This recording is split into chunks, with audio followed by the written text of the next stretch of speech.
Hola chicos, ¿cómo están? Estamos nuevamente aquí en una clase de literatura. En esta ocasión vamos a hacer un repaso de todo lo aprendido para reforzar nuestros conocimientos con respecto a los temas que hemos tratado hasta el día de hoy. Entonces empecemos. Pues bien, primero hemos tratado sobre la literatura urbana, específicamente sobre el cuento urbano. Y en ellos hemos tenido a Julio Ramón Ribeiro.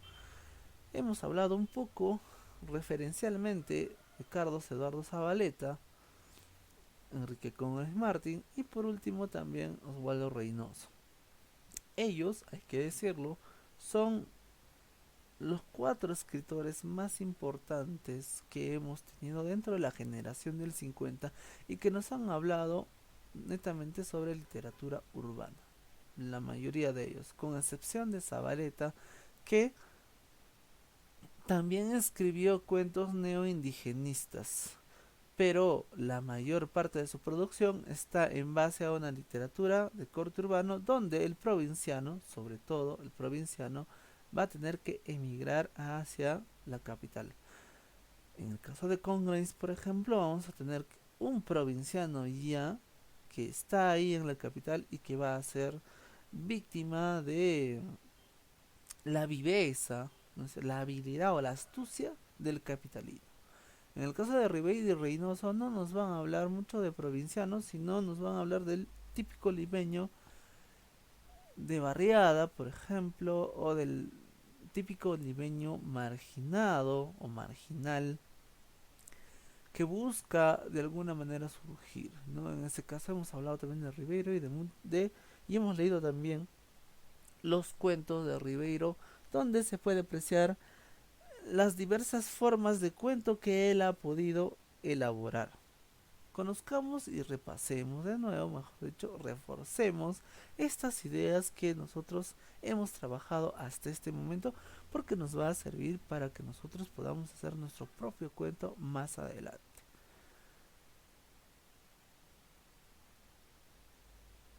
Bien, haciendo un repaso de lo que es Ribeiro, nosotros habíamos hablado de la vida y obra de Ribeiro y eso nos debe de quedar muy claro.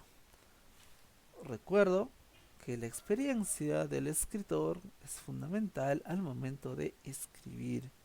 Esta experiencia que tuvo Ribeiro nos ha servido para conocer muchas de las historias que él ha escrito.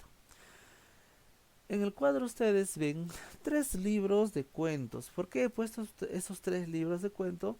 Porque en esos tres hay justamente los cuentos que nosotros hemos leído. Por ejemplo, en el primer libro, publicado en 1955, tenemos 8 cuentos. Dentro de ese libro titulado Los gallinazos sin pluma, tenemos un cuento también titulado con el mismo nombre, Los gallinazos sin plumas, y otros cuentos más que ustedes pueden apreciar. En el siguiente libro, que se llama Cuentos de Circunstancia, encontramos 12 cuentos. Y dentro de esos cuentos está Doblaje, que hemos leído, y La botella de chicha, que también han leído. En el tercer libro tenemos Silvio en el Rosedal, que tiene 15 cuentos, y acá también tenemos un cuento que nosotros hemos leído, Tristes querellas en la vieja quinta. Como se han podido dar cuenta, estos tres libros manejan temáticas distintas. Los gallinosos sin pluma tienen una temática distinta, Tristes querellas de la vieja quinta, a Doblaje y también a La botella de chicha. Entonces, se podría decir que en esta ocasión, nosotros hemos tratado de conocer muchas de las temáticas que aborda Julio Ramón Rivera y temáticas distintas y también estilos de escritura diferente. Y a nivel general, nosotros hemos hablado que la literatura de Ribeiro es de temática urbana. ¿Y esto qué quiere decir? Les recuerdo que trata sobre problemas sociales. Problemas que se dan justamente en la ciudad, como puede ser, por ejemplo, la marginación, la discriminación, eh, las costumbres y tradiciones de las barriadas, ¿no? Las formas en cómo hablan ellos, en fin, todo ello. Además nos presenta un mundo oficial y un mundo marginal, es decir, personajes de la oficialidad, personajes que son reconocidos, de clase alta, y personajes de la marginalidad, es decir, de barrio. Linealidad del relato lo dije en tanto que el relato empieza desde un punto y avanza hasta terminar sin hacer saltos al pasado o sin recordar el pasado.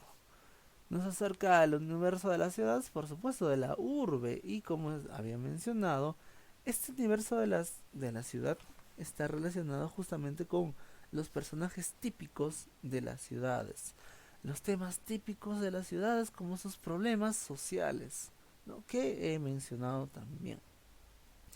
Frustración y angustia de los personajes, por supuesto, nos hemos encontrado, por ejemplo, en los Godinazos sin pluma, nos hemos encontrado, por ejemplo, en Tristes Querés en la vieja quinta, personajes que viven justamente esa frustración o de alguna manera esa angustia de poder saber qué es lo que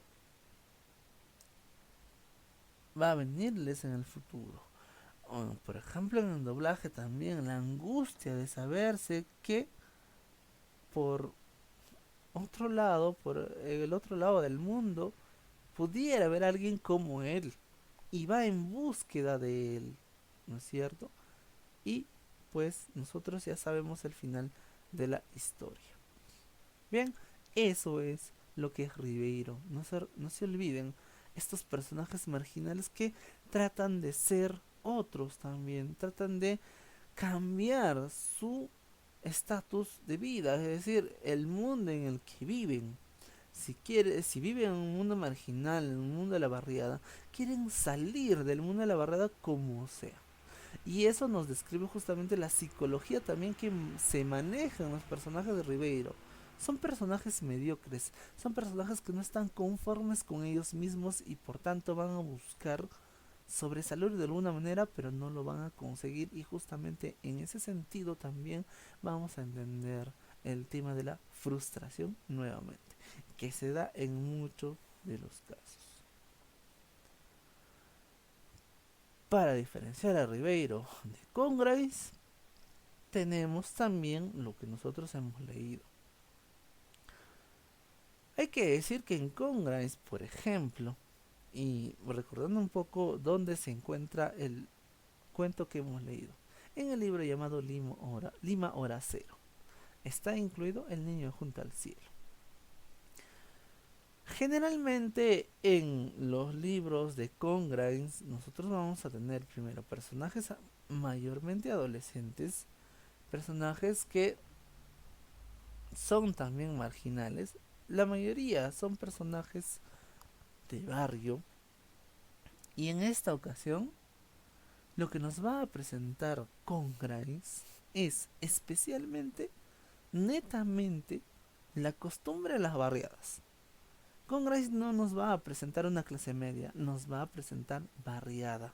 Nos va a presentar cómo es que estos personajes de barrio viven su pobreza día a día y viven por sobrevivir, que es diferente a lo de Ribeiro.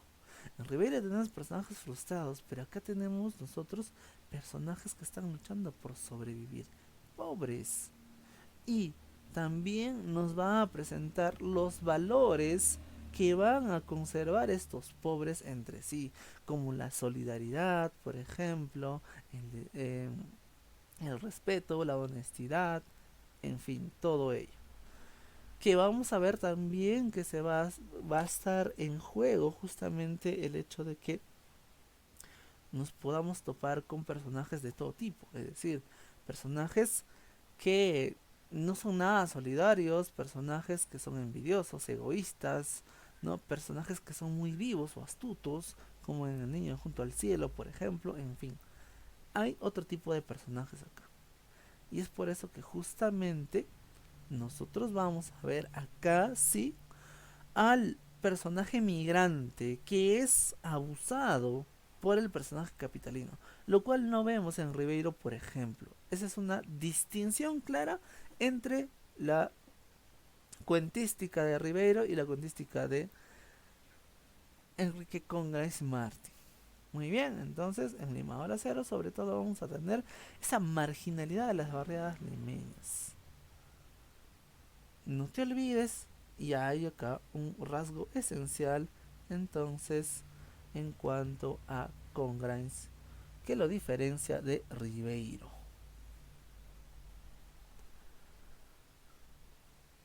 ¿Recuerdan entonces estas escenas? ¿Recuerdan esta primera escena? ¿A qué cuento se asemejará esta segunda escena? ¿De qué cuento de los que hemos leído será? Y esta última también. A ver, reflexiona un momento, para hacer el video y luego lo vamos a recordar conmigo.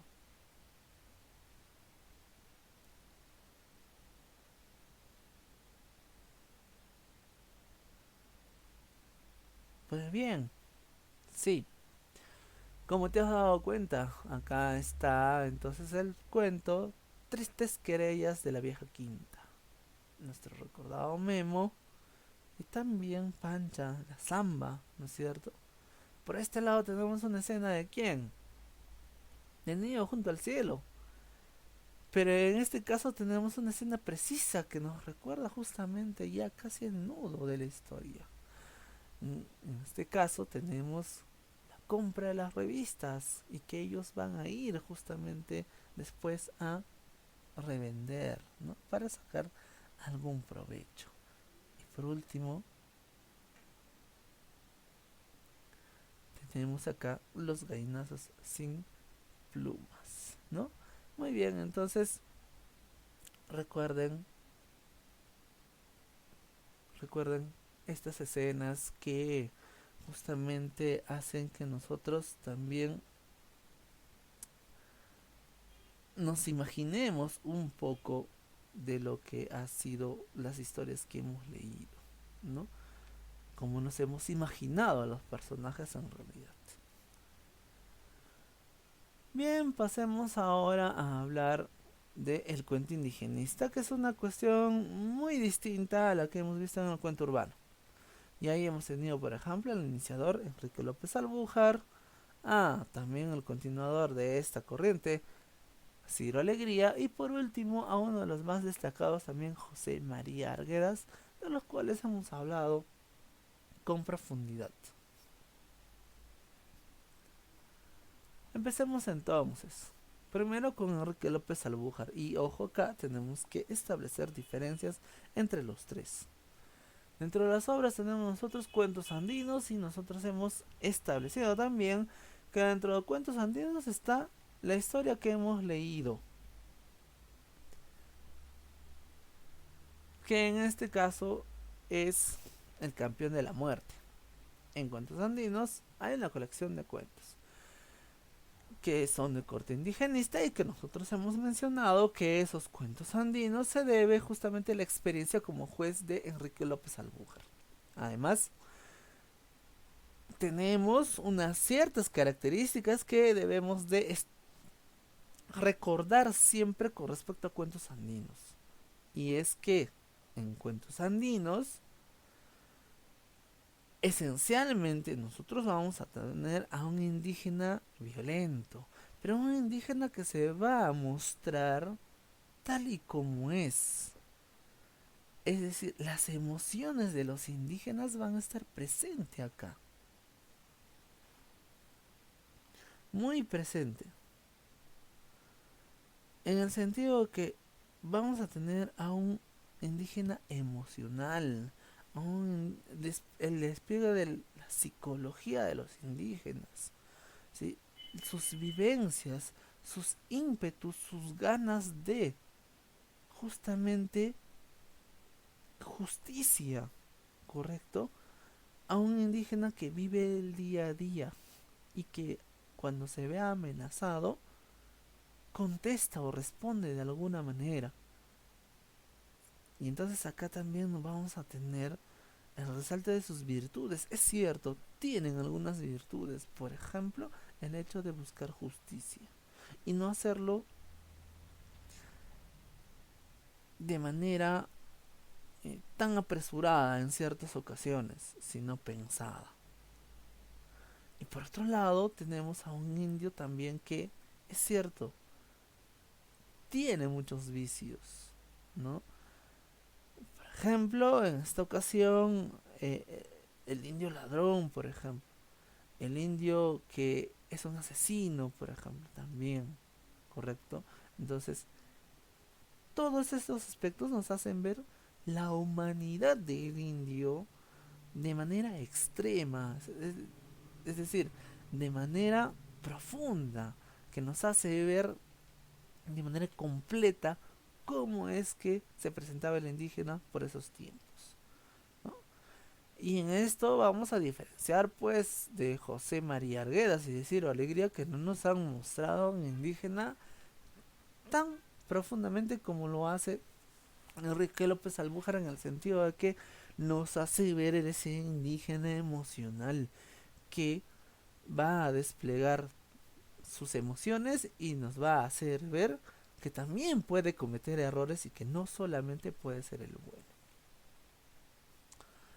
En el caso de José María Arguedas, habíamos mencionado que José María Arguedas, por ejemplo, nos habla de un indio con una problemática diversa, distinta, es decir, un indio marginado, un indio con muchas tradiciones y costumbres, un indígena que también cree en la fantasía, ¿no?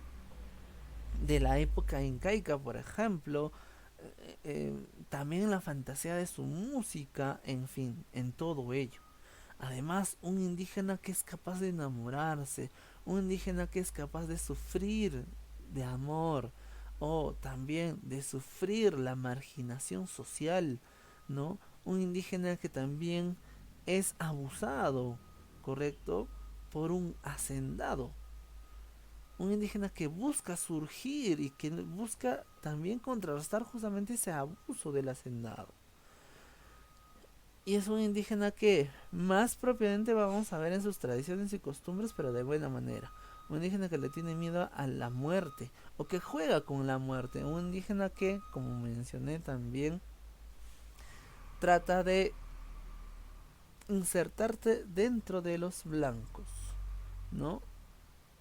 Y además, por otro lado, vamos a tener no solamente un indígena, sino los mestizos que conviven con los indígenas y que tratan de alguna manera de asimilar esa cultura, ¿no? Y eso lo podemos ver en Ernesto, por ejemplo, que evidentemente no es un indígena, sino es un blanco que trata de inmiscuirse dentro de la cultura indígena. Ernesto es el personaje de los ríos profundos, que trata justamente de hacer eso. Para nuestro caso hemos visto nosotros el sueño del Pongo, y en el sueño del Pongo hemos visualizado la dominación que los hacendados tienen con respecto a los indígenas. Y esa es una de las temáticas muy tratadas dentro de José María Arguedas también, ¿no? Entonces, en la valoración de la obra que tenemos nosotros ahí, decimos que su obra trata sobre una problemática más general del indígena, es decir, costumbres, tradiciones, formas de vida, eh, la forma en que eran dominados ellos, ¿no? En fin, todo eso. En sus primeros cuentos aborda esos conflictos locales en pequeñas comunidades. Es decir, por ejemplo, a ver, la falta de agua y cómo estos comuneros tenían que resolver la falta de agua. O la falta de tierras también en los coleros. O por ejemplo, el amor, cómo se veía en espacios pequeños de las comunidades. Pero estos temas lo va a llevar ya a escenarios más grandes, es decir, no solamente serán temas de las comunidades, sino también serán temas nacionales. El tema de la falta de agua no solamente será el tema de una comunidad entonces, sino el tema de un país entero. Y eso lo vamos a ver en otras novelas también, ¿no? Y así, lo que va a hacer José María Arguedas es que esos problemas o esos temas que se ven en su cuento se puedan proyectar a nivel nacional en sus obras o en sus novelas, mejor dicho. Por otro lado tenemos a Ciro Alegría, y en Ciro Alegría pues tenemos una trilogía que no debemos de olvidar: La Serpiente de Oro, Los Perros Hambrientos y El Mundo es Ancho y Ajeno. Si les he puesto ahí otras obras más es porque él no solamente escribió estas novelas, sino también libros de cuentos como La Leyenda del Nopal y Duelo de Caballeros, que es de las más conocidas, ¿correcto? Entonces, en la valoración de la obra de Cielo Alegría, es importante recordar que estas experiencias que él tuvo la tuvo justamente en la Sierra del Norte del Perú y Ceja de Selva. Es por eso que, por ejemplo, La Serpiente de Oro está ambientada en la Ceja de Selva, que es, en este caso, el río Marañón, ¿correcto? Y nos presenta la historia de cómo estos personajes que viven ahí justamente tratan de dominar la naturaleza. Entonces, su obra evoluciona de un planteamiento de conflictos entre el hombre y la naturaleza, que lo vamos a ver, por ejemplo, en La Serpiente de Oro, lo vamos a ver en Los Perros Hambrientos. En este caso, este indígena va a pelear con la naturaleza en el sentido de que, por ejemplo, va a buscar sobrevivir, uno, y dos, va también a pelearse con las sequías, ¿no? Que se pueden vivir tanto en la sierra como en la selva, hasta ir a conflictos sociales. Es decir, primero, el hombre, en algunas de sus novelas, el hombre pelea con la naturaleza, hay un problema con la naturaleza. Pero por otro lado, en El Mundo Sancho y Ajeno, por ejemplo, vamos a tener también a los problemas sociales con los que se encuentran los personajes de ahí. En este caso, por ejemplo, Rosendo Maki, que es el presidente de la comunidad de Rumi, es el que es el alcalde de la comunidad de Rumi, va a tener que de alguna manera defender ante la dominación de los hacenados, en este caso Álvaro Amenábar, y de los abusos que ellos cometían. Al final no lo van a lograr y van a terminar extinguidos todos dentro de la novela, ¿no? Entonces acá nos van a presentar a los personajes como los campesinos que son oprimidos por hacendados corruptos y poderosos, porque este Álvaro Amenábar incluso tenía comprado a la policía y a la autoridad en general. Entonces no podían sobrevivir de esa manera con tanta corrupción por parte de los blancos, ¿no? Entonces diferenciemos hasta acá cómo es que nosotros podemos ver tanto la literatura de Enrique López Albujar, José María Arguedas y también la de Ciro Alegría. Y acá tenemos escenas importantes y por lo menos ustedes recordarán dos. Esta escena, Sueño del Pongo, y esta, El Campeón de la Muerte. Esta es una escena que se podría recrear en El Mundo Sancho y Ajeno. Muy bien, ahora vamos a poner a prueba lo aprendido. En este caso vamos a reforzar lo aprendido. Y lo que vamos a hacer es leer este fragmento y darnos cuenta de que quién pudo haber escrito este fragmento o en cuál de las historias pudo haber estado. Leamos entonces, leamos juntos. Y repentinamente, maniatado y conducido por cuatro mozos corpulentos, apareció ante el tribunal un indio de edad incalculable, alto, fornido, ceñudo y que parecía desdeñar las injurias y amenazas de la muchedumbre. En esa actitud, con la ropa ensangrentada y desgarrada por las manos de sus perseguidores y las destelladas de los perros ganaderos, el indio más parecía la estatua de la rebeldía que la del abatimiento. Era tal la regularidad de sus facciones de indio puro, la gallardía de su cuerpo, la altivez de su mirada, su porte señorial, que, a pesar de sus ojos sanguinolentos, fluía de su persona una gran simpatía, la simpatía que despiertan los hombres que poseen la hermosura y la fuerza. —¡Suéltenlo! —exclamó la voz que había ordenado traerlo. Una vez libre el detenido, Se cruzó de manos, irguió la desnuda y revuelta cabeza, desparramó sobre el consejo una mirada sutilmente desdeñosa y esperó. José Ponciano te acusa de que el miércoles pasado le robaste una vaca mulinera y que has ido a vendérsela a los de Ovas. ¿Tú qué dices? ¿Verdad? Pero Ponciano me robó el año pasado un toro, estamos pagados. ¿Por qué entonces no te quejaste?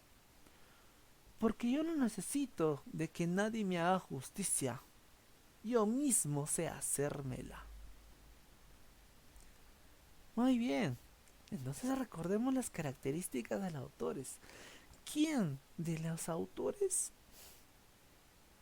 nos presenta ese afán de justicia, tanto individual como colectivo? Paras un momento el video, te pones a pensar y te doy la respuesta.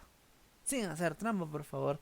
Hay que reforzar nuestro aprendizaje y nos podemos dar cuenta a partir de este texto quién pudo haber escrito, o cuál de los autores señalados pudo haber escrito esto. A ver, contextualicemos primero. Nos está hablando de indios. Entonces eso quiere decir que tenemos tres opciones ahí. Enrique López Albújar, José María Arguedas y también Ciro Alegría. Ahora, ¿cuál de los tres especialmente hace hincapié en justicia personal? Y hay ahí una marca justamente que nos está diciendo el texto a través de uno de los personajes. ¿Quién busca justicia? Paramos entonces el video, pensamos y luego aparecerá la respuesta.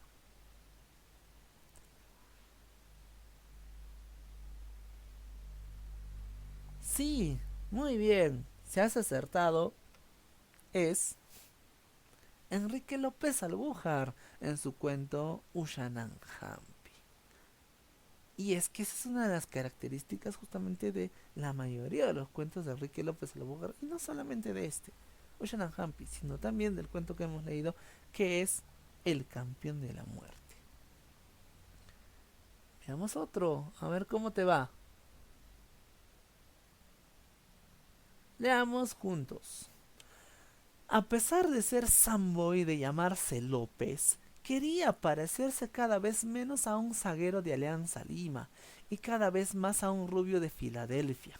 La vida se encargó de enseñarle que si quería triunfar en una ciudad colonial más valía saltar las etapas intermedias y ser antes que un blanquito de acá o un gringo de allá. Toda su tarea en los años que lo conocí consistió en deslopizarse y desambarse lo más posible y en americanizarse antes de que le cayera el huaico y lo convirtiera para siempre, digamos, en un portero de banco o en un chofer de colectivo. Tuvo que empezar por matar al peruano que había en él y por coger algo de cada gringo que conoció.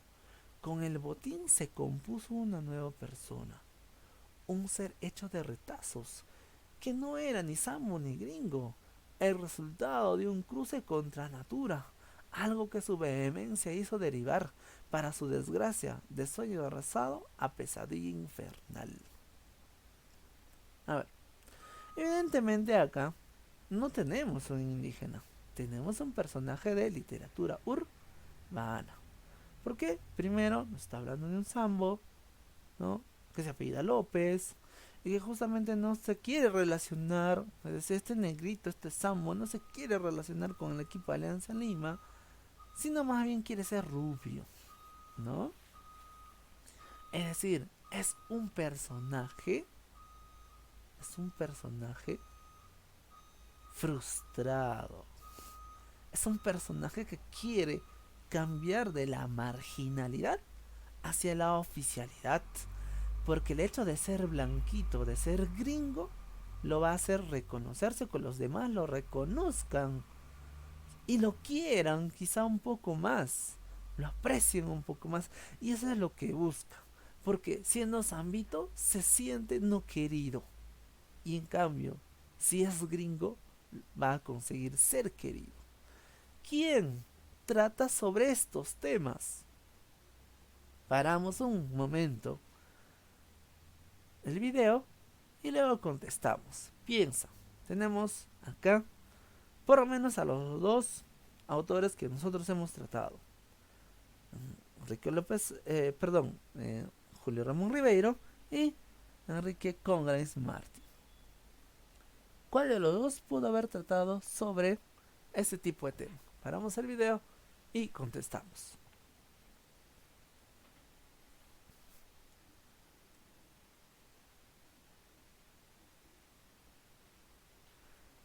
Sí, muy bien. Si has detectado, este es un cuento de Julio Ramón Ribeiro. Y el cuento se llama Alienación. Por supuesto, hemos hablado que Julio Ramón Ribeiro tiene una temática de personajes frustrados, personajes que buscan de la marginalidad ir hacia la oficialidad. Es decir, de no ser reconocidos a ser reconocidos. Eso es lo que buscan los personajes de Julio Ramón, contrario a los personajes de Enrique Congrains Martin, que dijimos que son personajes que están dentro de la pobreza y lo único que les importa es sobrevivir de alguna manera, o son víctimas del capitalismo, ¿no? Como lo hemos visto, por ejemplo, en El niño junto al cielo. Muy bien.